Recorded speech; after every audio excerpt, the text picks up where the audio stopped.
Magandang hapon mga boss madam. Ito yung property na pinagbibili dito sa bayan ng Liliw na ang sukat is 2,300 square meter. Titulado po. May tanim na niyog. Yan po, may tanim na niyog, lansones.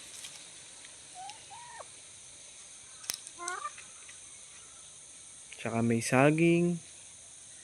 Meron din pong ano ba to, guyabano. Guyabano po.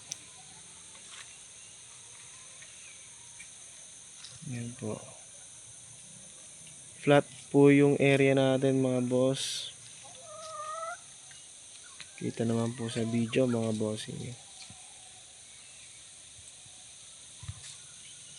2,300 square meter to mga boss. Ang presyo po ng may-ari is 900 pesos per square meter. Ayan po.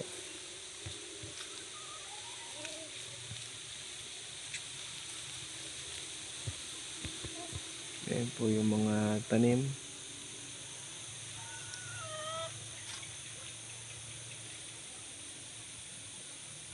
Second lot po ito sa simula sa barangay roadside na cemented road. Maganda po ito mga bossing.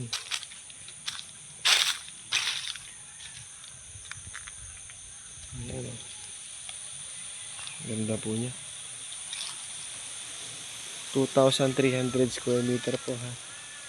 900 pesos per square meter. Titulado. Ayan o. Ganda po dito mag-alaga mga bossing. Ang palaga ng palabong na manok. Ito po pala suha, lokban. Yan, lokban po yan. Ganda ng property. PM lang mga bossing sa interesadong makita tong property. Located po to sa bayan ng Liliw. Ano po? Malapit po sa bayan. PM lang po sa mga interesado. Thank you po and God bless.